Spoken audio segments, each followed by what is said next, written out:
Tonight on Detective Radio, we bring back another episode from the series Becker. Becker is the astute house detective of the Grand Hotel, a grand and luxurious resort perched high in the breathtaking Canadian Rockies. He is a former mountain guide with a tragic past, known for his sharp eye, quiet resilience, and unshakable pursuit of the truth. Set in 1923, Becker, house detective, transports you right into the heart of the Roaring Twenties, a time of glamour, rapid change, and underlying tension. While jazz music played and fashion dazzled, it was also an era ripe with hidden crimes, forbidden secrets, and shifting power. If you love the intrigue, be sure to check out the full Becker House Detective playlist. The link is waiting for you in the description. Becker, Episode 12, Part 1 of The Hunt.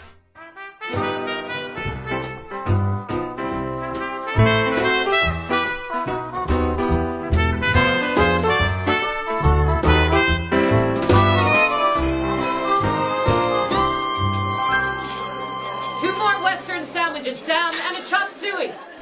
Like a demon suddenly released from a long captivity, the winds raged through the valley, snapping the frail limbs of the ancient pines. It's a bit rich for the messenger, isn't it? You don't like it? He hasn't read much Hemingway. And that's bad? I think folks around here like their nature a little less decorated. What would you know about folks around here? You spend your life with the folks from everywhere else, and they love this stuff. The promise of a little excitement. Where did you find this fella, anyway? I didn't. He found me. He dropped in a couple of weeks ago. We got to talking. He was quite a personable young man. So you hired him, just like that? I didn't have to. He volunteered. Well, you got your money's worth. He'll sell papers, you watch. And he'll sell Cascade. Just what we need, more visitors. Sadie, can I have the bill, please? Right away, Mr. Becker. Will I see you later? It's Saturday night, Fiona. All those visitors you're attracting will be howling through the halls. Becker! But we can lie in. Sunday morning. Becker? Afternoon, Miss Highwood. Sergeant? You want coffee, Sergeant? No time, Sadie. We've got a problem. Oh, not me. I have to get back up the hill, Neil. Believe me, you're going to want to know about this. No, that's not true. You're not going to want to know about this, but you're stuck with it, I'm afraid. Is this another one of those masculine secrets? Not really. I just don't believe in yelling fire in a crowded restaurant. So, how about whispering? How about you come along with Becker and me? I beg your pardon. Did I hear that correctly? You're inviting me? Nothing personal. I just can't think of a way to keep you out of it. Let's go then. No, hold it. Where are we going? I've got someone I want you to meet. Becker, this is Mr. Sullivan. The writer? I'm honored, Mr. Becker. Afternoon, boss. If Mr. Sullivan's done anything wrong, Sergeant... Yeah, hold your horses, Miss Highwood. The point of this meeting is that Mr. Sullivan believes... Not believes, Sergeant. I have definitely discovered the recent victim of a bear attack. Another one? That's right. Did you get a good look at it? I just wanted to get out of there. So you couldn't identify him? I'm afraid not. But he was probably a guest of the hotel. Oh, don't say that, Neil. Sullivan found this key. On the trail. Room 911. So where were you when you found him? About a day's walk south of here. Pretty close to the last one. But that was 3 weeks ago. Maybe it's not the same bear. I don't know. One killer bear is pretty extraordinary. 2 at one time is close to impossible. You sure you're not being sentimental? The only reason a bear becomes a killer, Mr. Sullivan, is for food. Usually he's too old and his teeth are too worn down to hunt anything but people. Still, he's got to be pretty close to starving to ignore his natural fear of humans. Now, this has been a particularly good summer, so the chance of a starving bear is very slim. You learn something every day. That you do, Mr. Sullivan. I'll see if I can find Whiskey Dan. Who's Whiskey Dan? One of the best guides around. Probably the best since Mr. Becker quit. The trouble is nobody's seen him for a couple of weeks. How do you know? I was going to hire him. Well, he's probably hiding out somewhere. Looks like it's yours, Becker. How long is it going to take you to write this up, Tim? Oh, I already have. Excuse me. You're not running anything until we've had a look. You don't want to start a panic. You don't think we should warn people? We have to check it out first, Fiona. Don't worry, Miss Highwood. We'll have an even better story soon. On the trail of the killer bear. You're not coming. Oh, yes, I am, Sergeant. I'm the only one who knows where it is. I'm afraid you have to take me. Good for you, Tim. I'll talk to Mr. Hickey. Sometimes, Becker, sometimes I wonder at the wisdom of building a hotel in the middle of the jungle. I don't think wisdom had much to do with it. Yes, well, we'll leave that, shall we? Do we know anything at all? Not a great deal. Room 911 is registered to a Mr. Hope. He checked in 4 days ago. Apparently he has a red beard, and no one's seen him since. And you've checked his room? I stuck my head in. I thought I'd wait to see if it's actually him before I give it a real look. Quite right, too. Mind, we could move his belongings into storage. This time of year, we really need every room we can get. Now, why didn't I think of that? The trouble is, he's paid for a week in advance. Then that gives you 3 days to decide if he's still with us. I'm leaving as soon as Drake and Mr. Sullivan arrive. Mr. Sullivan? The new reporter for the Messenger. A reporter? You're taking a reporter? He found the body. But it's the height of the season. Hickey. Yes, tell Mr. Sullivan to come in. Speak of the devil. I think I'll have a few words. Come. Mr. Sullivan. I'm Hickey, the manager. How do you do, sir? Now, Becker tells me you'll be writing an account Yes, sir. of the Excuse me, sir. I have a message from Mr. Becker. I'm supposed to tell you that Sergeant Drake will not be accompanying us. What? Why? A problem came up. He didn't give me the details. Damn. There is a telephone in the outer lobby, Becker. Miss Watts, could you ring Sergeant Drake for me? Thank you. Mr. Sullivan, I hope you'll be mentioning the seriousness with which the hotel regards the safety of our guests. Yes, sir. And that a rogue bear is a very, very rare phenomenon. Thanks, Miss Watts. Miss Becker? You're going to have to give him a message, Mr. Hickey. Tell him we'll take the road by Half Cup Creek. Don't worry, Becker. We'll manage. A bear is a very dangerous animal, Mr. Sullivan. But surely not for Becker. For anyone, Mr. Sullivan.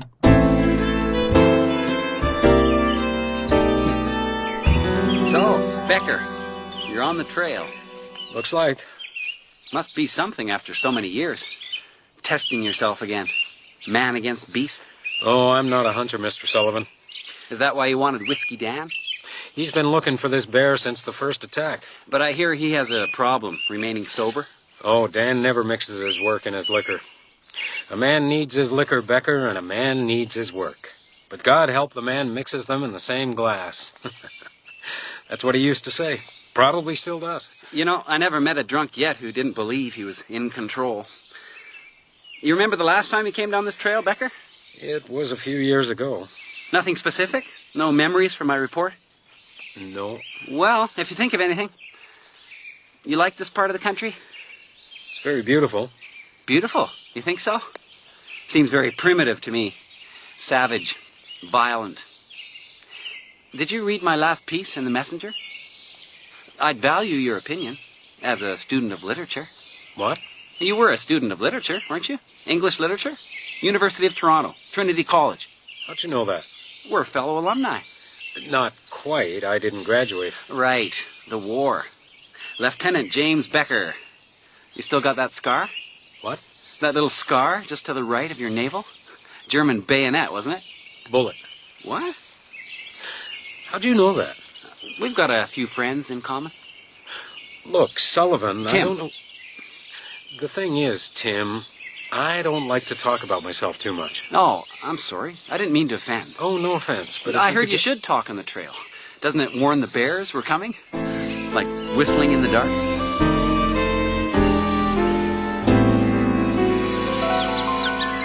We take the right fork here. You sure? You don't trust me? Well, it's easy to get lost out here. Not me. I've got a system. What are you doing? Chopping a chevron into this tree, marking the trail. I can find our way back. It's for the sergeant. Oh, right. Hey, do you know how I'm keeping us on the trail? You want to know? I make notes. You want to hear? If you like. We'll stop here for a moment, okay? Up here where that log's falling across the path. Okay. Tall tree. Returning soldier with a broken shoulder. 23 steps. Fallen idol. Probably struck by lightning. Lying across path. That's here. The lesser crushed by the fall of the great. That's the smaller tree right over there. In 50 steps we'll see Dr. Rock. A large granite boulder. Of course, I don't have to count steps like that the second time around. I remember most of what I've written down. Must take you a hell of a long time to get anywhere. Well, when you're by yourself, it doesn't matter that much, does it? Besides, I'm compelled to write things down. I imagine great writers are like that. Yeah, I suppose they are. But great writers are not always the best trail guides. Why would you say that? They're more imaginative. They see things at a deeper level, perhaps. I'm having no trouble following my notes. Because they're yours. I mean, where you see a fallen idol, I may see a Douglas fir. You mean my reality isn't yours? Something like that. Very perceptive, Becker. Let me read you something. Yeah, here it is. Listen to this. Sometimes he appears to me a mountain pine, rooted firmly in the earth, strong against wind and rain. Other times he reminds me of the mountain sheep, perfectly balanced on an edge no wider than a knife's blade. Sometimes I think God must be at home like this in creation. Got any idea who that is? No one I know. It's you, Becker.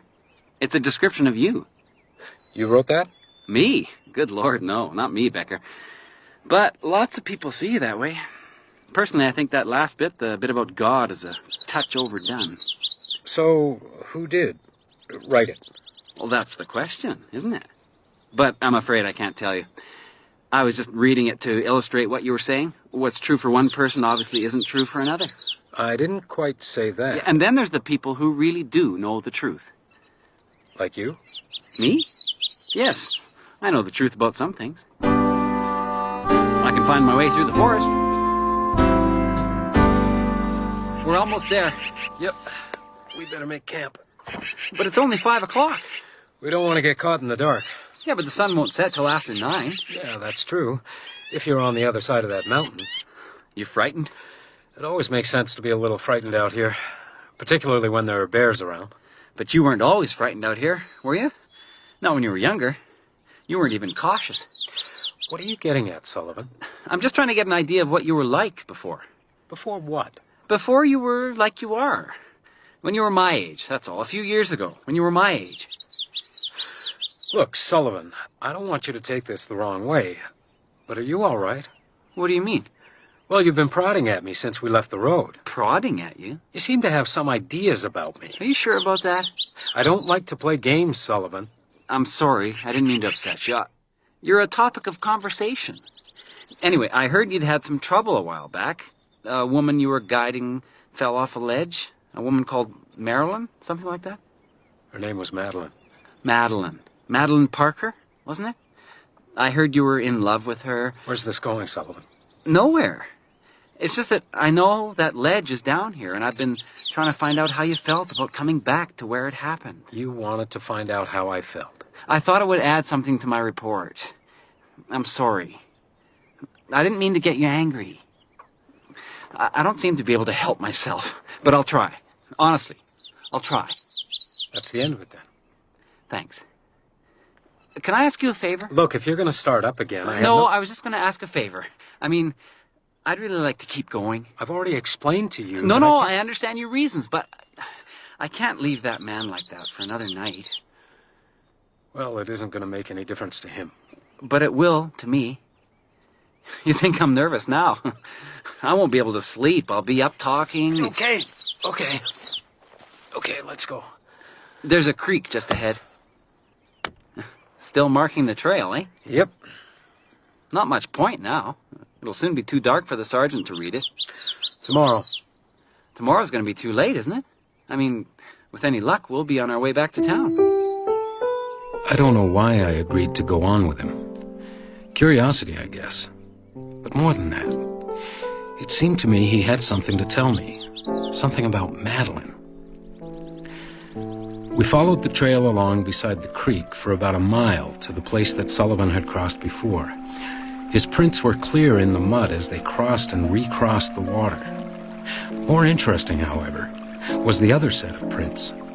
Well-worn boots crossed with him on the way out, but they didn't come back. Oh, my God. You recognize him? His face is pretty much destroyed. We'd better take a closer look. Oh. What? I stepped on something. Right here. Oh, God, it's a foot. His foot. Oh, the bear must have bitten it off. I think I'm going to be sick. We'll do it over there. No, it's all right. Oh, my... I'm sorry. I've just never seen anything like that. It's not pretty. Oh, do they usually do that? They like to start with the intestines. Have a look over here. What? This tree, the trunk.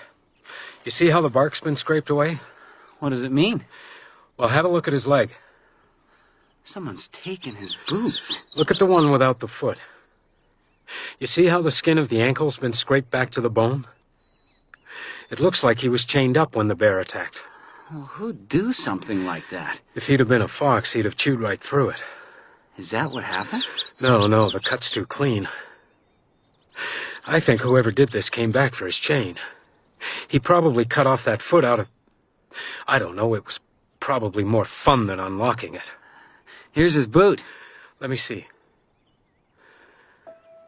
Tell me, Mr. Sullivan, why did you ask me if I recognized him? Slip of the tongue, I guess. But you do recognize him, don't you? It's Whiskey Dan. Very good, Becker. And you said you didn't like games?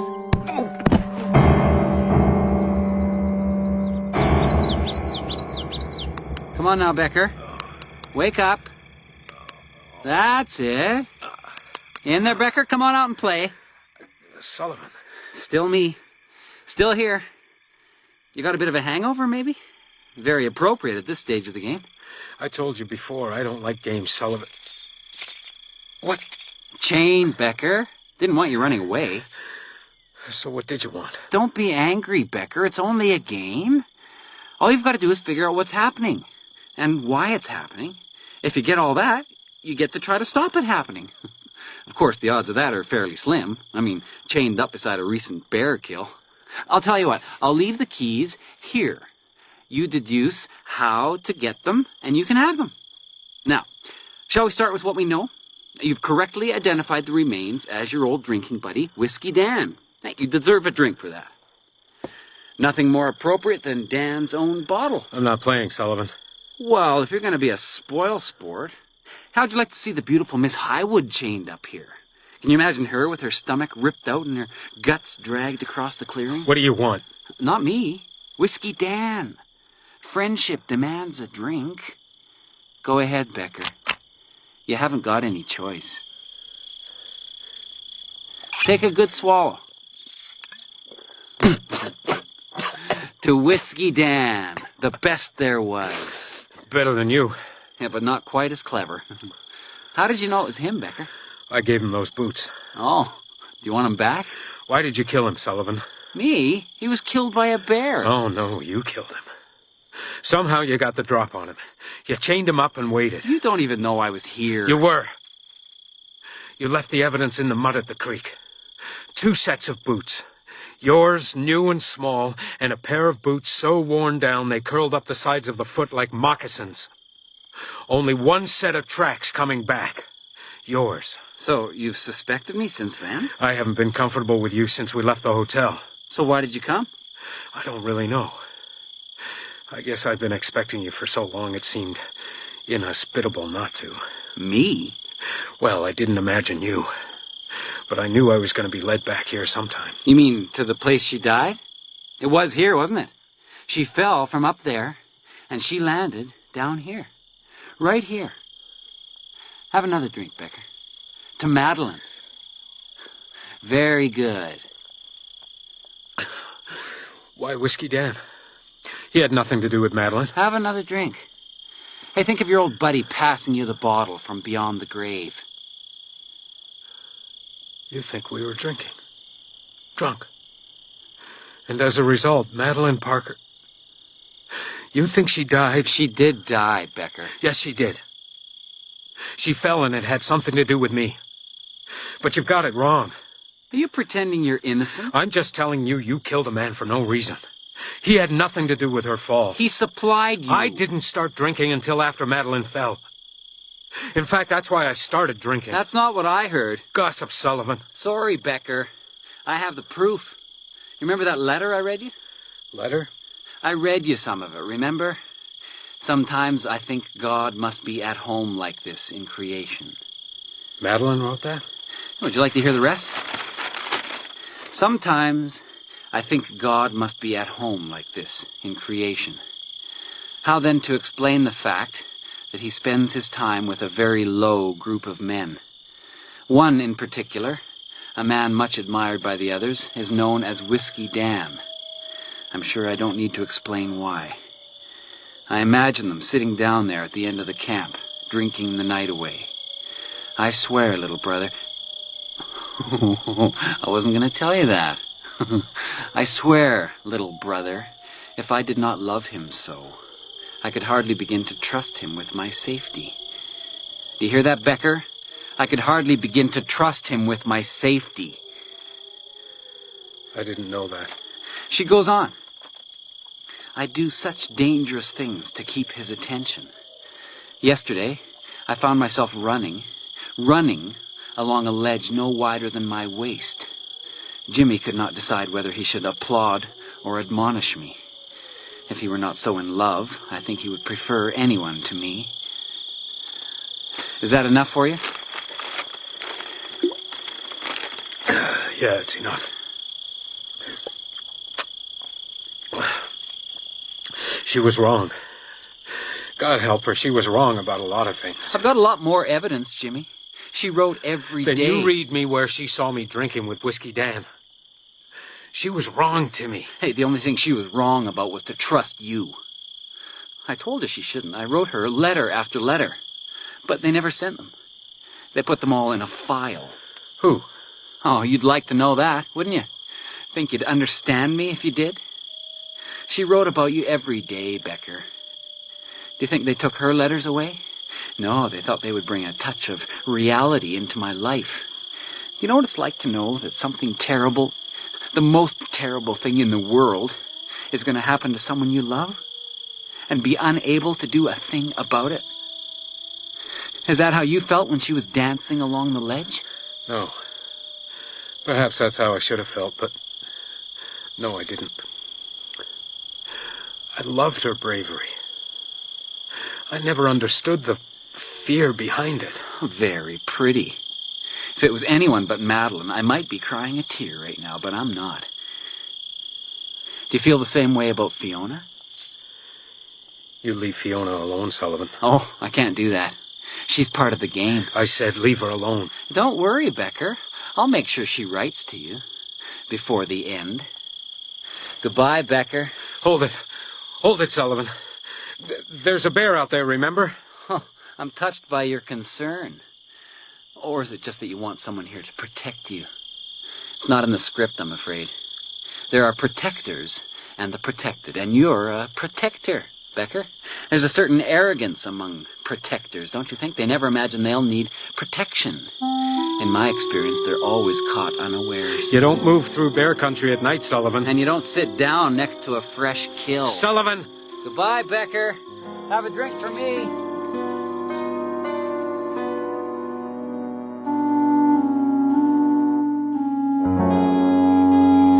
Gotta remember to talk.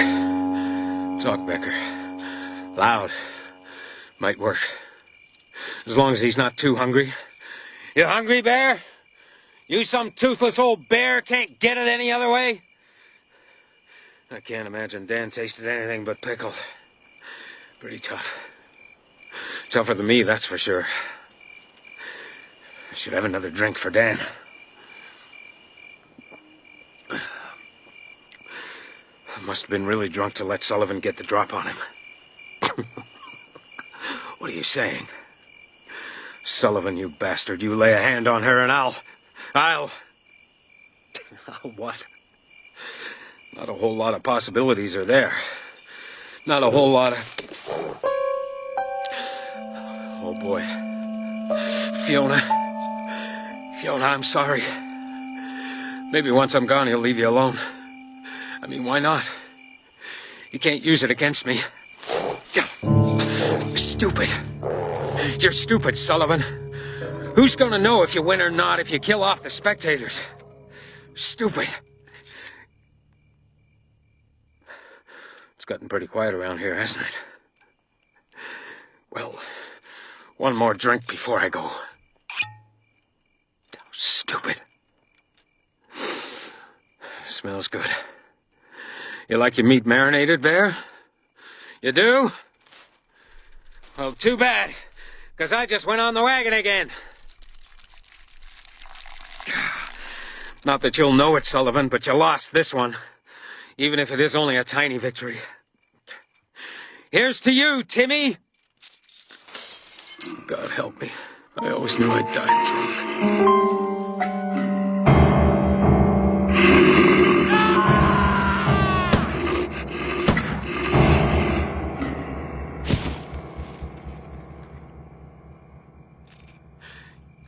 I'm still here. Are you okay, Becker? Becker! Neil? Is that you, Neil? Happy to see me? Oh, you've no idea! Thought you might be. Now, if I can only figure out how to get down there. Found it. Let's just hope it's the right one. Be just like that little bastard to leave the wrong key. Does it fit? Give me a minute. Okay, a minute. That was some shooting, Neil. Just lucky. Lucky for me. So you owe me one. There. I got it. Oh, that's great. That's really great. Whoa, dizzy. Can't hold my liquor. Some things never change. So how'd you get in this fix anyway? Sullivan got the drop on me. Just like he got the drop on Whiskey Dan. Didn't see it coming, eh? No, I didn't see it coming. Hey, calm down. You're not the only person he fooled. He stumbled into my camp a couple of hours ago. What? He said you'd had an accident. I sent him for help. You sent him for help? Oh, he is a clever little bastard. What I can't figure out is why he told me where to find you. Part of the game. Game? He doesn't want to kill me, Neil. He wants me alive and frightened and one step behind him. He wants me to know what he's doing without being able to stop him. He's after Fiona. Maybe you better tell me the whole story. Yeah, I will. On the way down. Oh, we've got to go now. We'll pile some rocks on Dan first. That should protect him till we can send somebody back. Come on, Becker. A little work should sober you up. You know, I had to, Neil. I had to drink. It wasn't for me. This is really strange, Becker. Yes, it is. And it's going to get stranger. You have just heard part 1 of The Hunt. If you like our episodes, don't forget to like and subscribe. Becker, Episode 12. The Conclusion of the Hunt.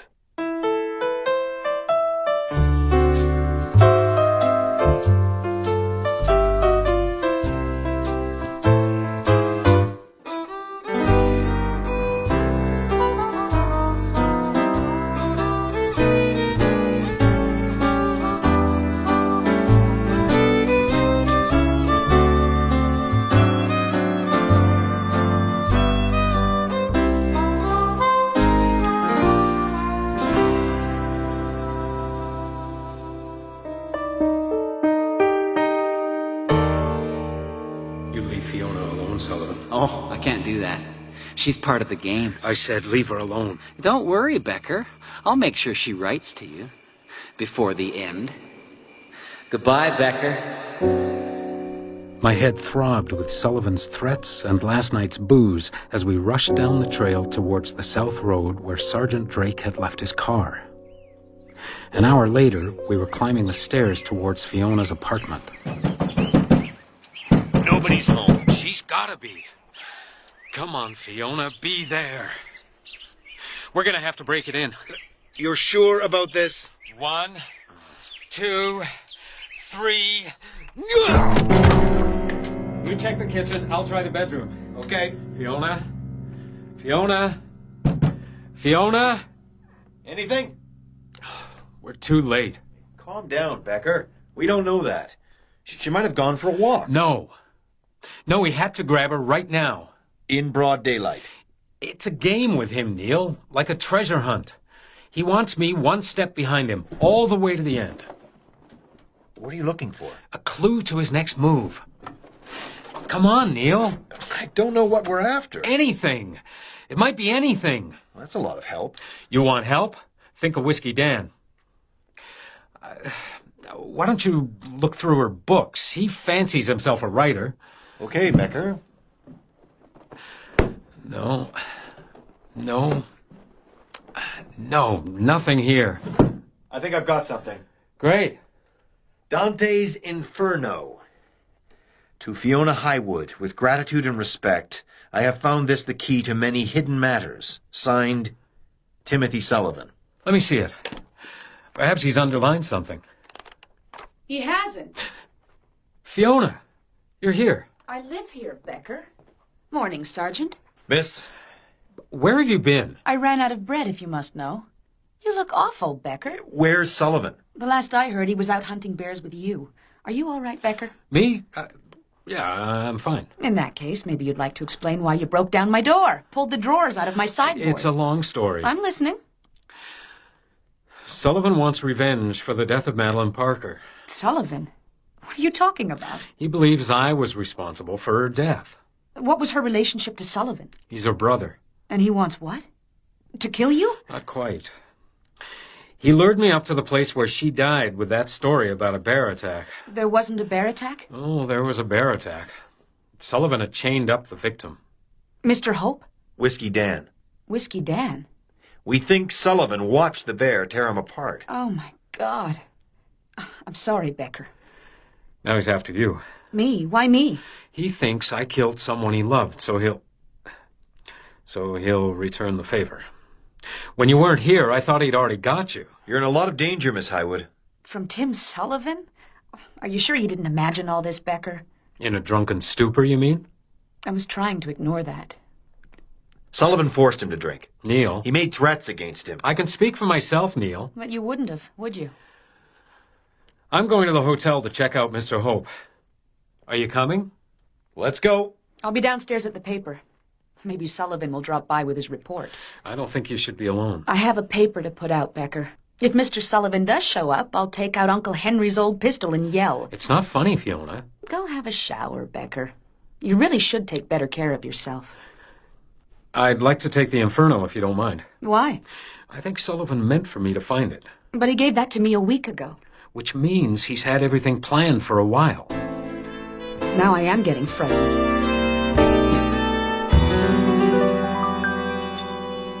901, 903. It's up here, around the corner. Do you get the feeling we're being led around by the nose? Oh, we haven't got a choice, have we? Round here. Watch out! What? The cart! Oh, Mr. Becker, I'm sorry. Are you all right? Oh, no problem. My fault. Oh, I'm so sorry. I'm so sorry. You're quite handy with that broom. Yeah, I should have been looking where I was going. It's all right. There's no harm done. Come on, Neil. Thank you, Mr. Becker.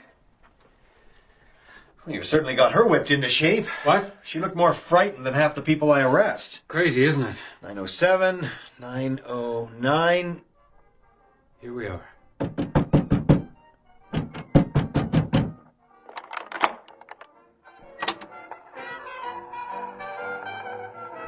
Mr. Hope? Mr. Hope? He heard us coming. Yeah, but who? Hope? Sullivan? I don't know. Dead Man Blues. Cute. This record's been playing for about a minute and a half. He must have gone out that window and down the fire escape. You see anything? No.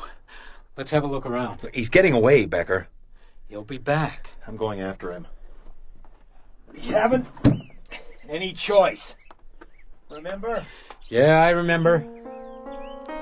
We haven't. Unless we learn to think like him. Becker! Where you been? You realize your fire escape stops about 20 feet above the ground? Tell Hickey. So what did you find? He must have gone in a window. Unless he jumped, that is. No, he didn't jump. How do you know that? Because he had it all worked out. He paid off the maid to warn him, and he sat here waiting. He probably didn't put on that record until he heard her yell. And then he climbed out the window, walked down to a previously opened window, slipped back in, and closed it.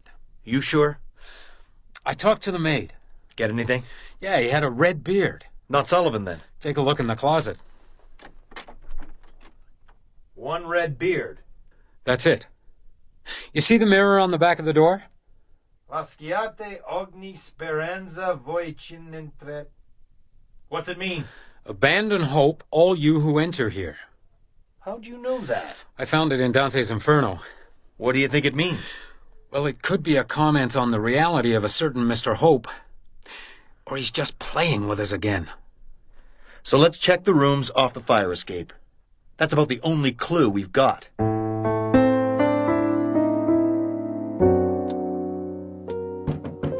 Come. Ah, Becker, just the man I want to see. What's happened to you? It's not important right now. It most certainly is. We can't have our guests seeing you like that. Close the door, Sergeant. Oh, my God, Becker, you've been drinking. In the line of duty, Mr. Hickey. Duty to who? His Majesty, I suppose. Well, His Majesty may have to pay his salary. Look, this is all explainable. Right now, we have a problem. Yes, we certainly do. Look at this. A real problem. Read. They seek him here, they seek him there. He isn't going anywhere. He isn't in heaven. He will be in hell, that damned elusive Aspinall. What is this? The Scarlet Pimpernel. I beg your pardon? It's based on the Scarlet Pimpernel. It was my favorite book when I was a youngster. Who's Aspinall? Exactly. And Mr. Aspinall is a guest who disappeared this morning without settling his account. The maid found that note attached to his mirror. And he's in room... 711. Exactly 2 floors down. What are you talking about? Mr. Hope was in room 911. This Aspinall was in room 711. They're the same person, Mr. Hickey. Perhaps you'd better explain. We're going to have to search the hotel. What? We've got to find him. No one is searching a single room until I get some explanations. Hickey here. Oh, it's for you, Becker, Miss Highwood. Fiona, you all right? I've got Sullivan's report. He's there? No. Someone pushed it through the mail. I'll be right there. Fiona, take care of yourself. I've got Uncle Henry's pistol right here in my desk drawer. I'm coming right down. She's got Sullivan's report. You start the search. You are not going anywhere, Becker, until you change your clothes and tell me what's going on. I'll grab a shirt on the way. Neil can explain everything. So, Sergeant, start explaining. The murderer among us. The air grew cool past Half-Cup Creek last night as a former trail guide accepted responsibility for the tragic and unnecessary death of Mrs. Madeline Parker. His bottle never far from his lips, Mr. James Becker confessed to the adulterous intrigue which would lead on... Are you going to publish this? It's old news, Becker. And it's hardly objective. Cascade Messenger, Miss Highwood speaking. Afternoon, boss. It's him. Give it to me. Sullivan? Becker, what a nice surprise. None the worse for your night in the woods, I trust. I survived. Of course you did. But I'm afraid you missed the point. I was hoping to teach you the danger of being in the wrong place at the wrong time. What do you mean? You've got quite the little library here, Becker. The Sun Also Rises, Walden, Shakespeare. He's in my room. No Dante, but I suspect you've got Miss Highwood's copy by now. What do you want, Sullivan? I thought you might like a little taste of my next move. Scream for Mr. Becker, dear. Oh, no. What? He's got somebody with him. Mr. Becker, please. Mr. Becker. It's one of the maids. Mr. Becker! That's another one you're going to lose, Becker. It's a small loss, I realize, but there could be more if I don't see my report tomorrow, unedited. You'll wait till hell freezes over before you see that filth. My section of hell never freezes over, Jimmy. But it might explode if you make me angry. You're crazy, Sullivan. Have you any idea what's going to happen to your world when hell explodes? It strikes straight to the heart. Now, you tell Miss Highwood. I gotta go. I'm coming with you. No point staying here when the story's there. You think that was a good idea? Baiting him like that. If I can make him mad enough, he might make a mistake. What about the maid? That's where we're going. Where? My room. He's in my room. You're sure? Yeah, I'm sure. Fiona? Are you all right? I broke a heel. But you're okay. I'll be along in a moment. You know where Becker's room is? Get going, Sergeant. Damn heel. Be careful. Don't worry. The one thing you can bet on is that he's not here now. You see anything? It's a bit dark here during the day. That's better. I'll check the closet. Wait. There's somebody under the blanket. What? In the bed? What is this? It looks like a target. You see? He's drawn a target on the blanket, laid it out on top of whoever that is, and stabbed through the center of the bullseye. Pull it back. Damn. It's the maid from the hall. The one who tipped him off. Straight through the heart. Steady, Becker. This is too close, Neil. Too close. Becker? Cover her up. Who is it? The maid. May I see? It's not very pretty. Sergeant. Let her see, Neil. Oh. Breathe easy. Yes. Thank you. I'm going back to my office, Becker, and I'm going to publish Sullivan's report. Fiona. People have to be protected. And if that means we have to give in to some madman, that's what I'm going to do. Sorry.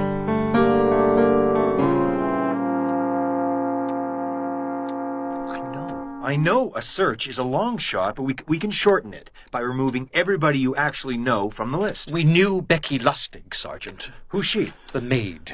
We're wasting our time. What do you mean? You're not going to find him. Have you got a better idea, or are you planning to sit there reading all night? We've got to think like him. It's our only chance. Look, he's given us clue after clue. What clues? Well, this copy of Dante's Inferno. He knew I'd find it, so he left me a message. Look at this. The key to many hidden matters. But you don't know. Well, let's just accept it for a minute. Now, the next item is the message he scrawled on the mirror in 9/11. Abandon hope, all you who enter here. Yes? It refers back to the Inferno. Abandon hope, all you who enter here is printed above the gates of hell. And then we received the second message. They seek him here, they seek him there. He isn't going anywhere. He isn't in heaven. He will be in hell, that damned elusive Aspinall. Another hotel guest. Another false identity. This time we concentrated on he isn't going anywhere. Which means he's still in the hotel. Well, probably. But let's look at the rest of it for a moment. He isn't in heaven. He will be in hell. Now, that's the second reference to hell. Then when I talked to him on the phone, he told me his section of hell never freezes over, but it might explode. He asked me if I had any idea what would happen to my world when hell exploded. And when he talked about my world, I assumed he meant the hotel. Oh, he's threatening to blow up the hotel? Well, not exactly. He's threatening to blow up his section of hell. Oh, well, that makes everything crystal clear. A place that never freezes over. Exactly. Now, the final message. We found Becky Lustig under a blanket. With a target drawn on it and a knife through the bullseye. And into her heart. That's where we lose him. What do you mean? What's a target got to do with hell? Well, quite a bit. See, Dante's hell is organized like a target. Circles within circles. In the 9th circle, the bullseye, we find Lucifer, the devil. Okay, but he put a knife through it. Pointing to the center. What about the girl? A knife through the heart. He said the explosion would strike at the heart. The heart of my world? Isn't the heart another way of saying the center? You're right. It's a metaphor. It's Sullivan's geography. What? Sullivan made notes to keep himself on the trail. Like a map? Well, in a way, except that his notes were all metaphors. A tree with a broken branch was a wounded soldier. A boulder was Dr. Rock. Each one of them pointed to a specific object. Or place. So the inner circle, the heart of my world, the unfrozen center of hell, what is it? What the hell is it? The boiler room. What? The boiler room! It's the heart of a building. Well, it doesn't freeze, that's for sure. Now, 2 years ago, we employed a boiler man. Oh, a mistake. He was very unsuitable. Is this relevant, Mr. Hickey? Oh, extremely. Among the many offenses he was dismissed for, the worst, in my opinion, was the word hell, which he carved into the door of the boiler room. We've never been able to completely remove it. Let's go. Is it locked? He's broken something off in the keyhole. We're going to have to knock it down. It's solid steel. Do you think there's a bomb inside? We better get a torch. Hold it. That's what he expects us to do. So? So he could use the heat from the torch to touch off the dynamite. Dynamite? He was responsible for that explosion up by the quarry. Oh, my God. We'll have to dig out around the frame. How long's that going to take? I don't know. But we better evacuate the hotel just in case. Oh, I knew I should have fired that boiler man the minute I saw him. No, we're wasting our time again. What? He's always one step ahead. If you follow the clues, he'll always be one step ahead. So where is he then? Somewhere between here and the paper. What makes you say that? He's not going to blow up the hotel. Not with me here.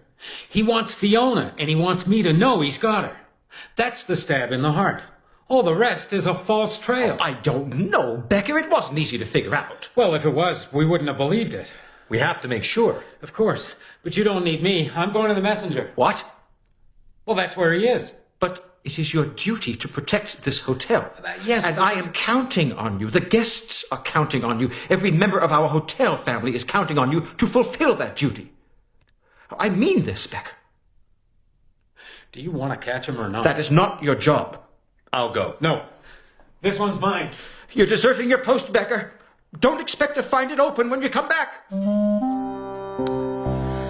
Well, what do we do now? Pray that he's right.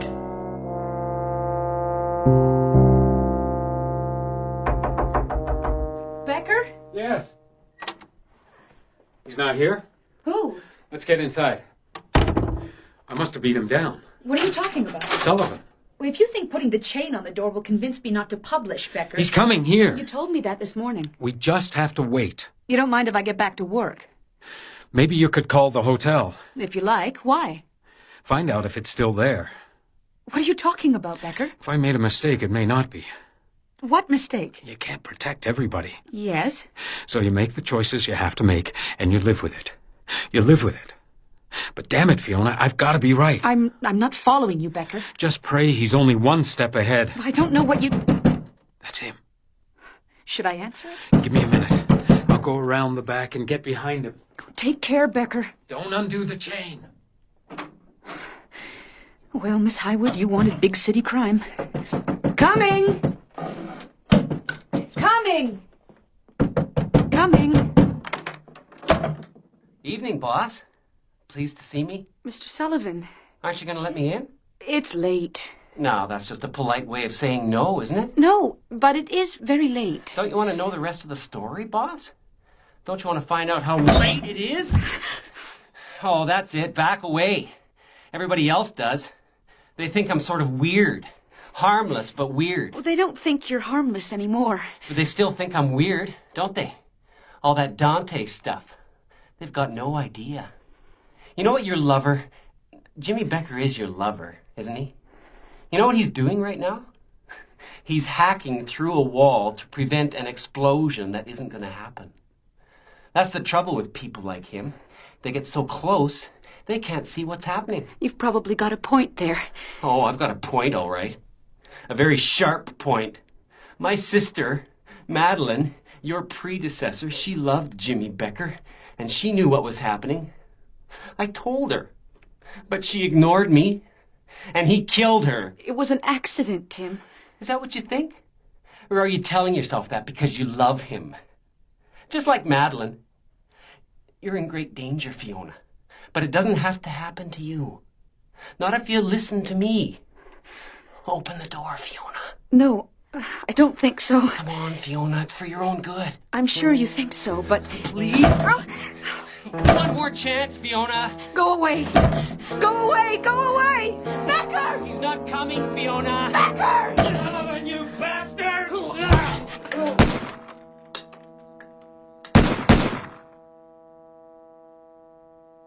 Oh, my God.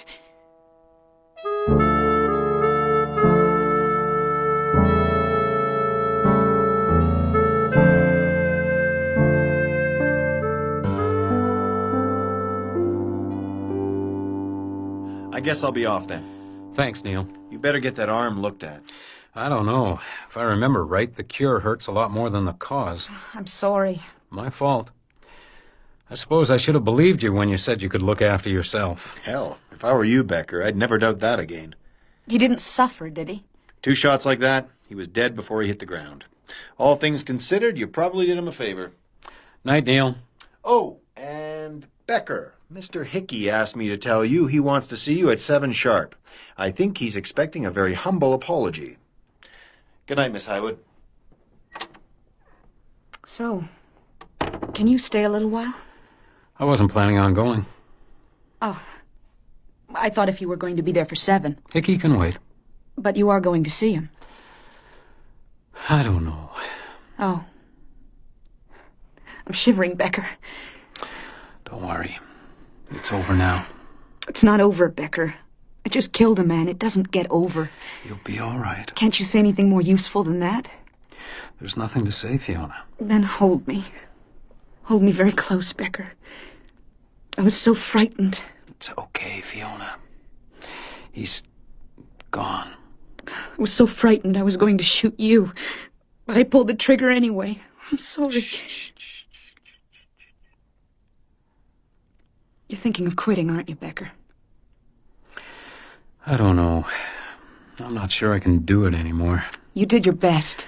That's not much consolation to Becky Lustig. She wouldn't have wanted you to quit because of her. I don't think we know what she'd have wanted. Do you think Madeline Parker wanted you to become a drunk? You've got to put these things behind you, Becker. Yeah, I know, but... Oh, hell, Fiona, it's so hard to lose. I don't know if I can do it anymore. But you've got to. Got to? Some of us feel safer with you around. I think Uncle Henry's pistol was more use than me. Not everybody has an Uncle Henry, Becker. Besides, think of the people Hickey could hire to replace you. You really think I should apologize to Hickey? I think you should go back to work. By the time Hickey reads tomorrow's paper, I guarantee you won't have to apologize. She was wrong about that. But Mr. Hickey did reinstate me, grudgingly. The next day, we brought Whiskey Dan back to town and buried him in the cemetery along with Becky Lustig. They planned to ship Tim Sullivan back east, but Drake couldn't find anyone who wanted him. So we buried Sullivan in the cemetery too, not far from his victims. I can't say I go there very often, but I think of them. And Madeline Parker.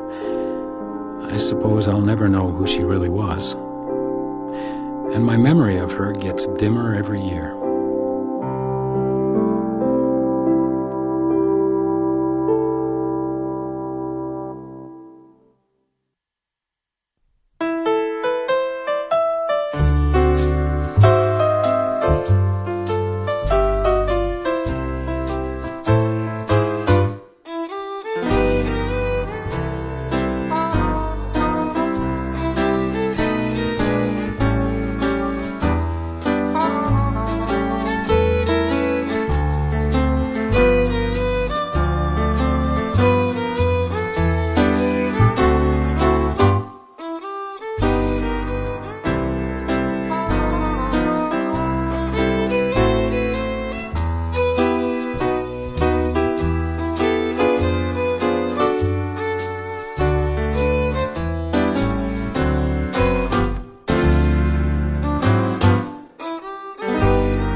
Have just heard the final part of The Hunt of Becker, written by Martin Kinch and starring Andy Mayton in the title role. Thank you for tuning into Detective Radio. We bring you new episodes of mystery, suspense, and thriller stories every week. To keep getting our updates, give us a like and subscribe and hit the notification bell. For those looking to lend a little extra support, follow the link in the description. Good night. Stay alert. Until the next crime.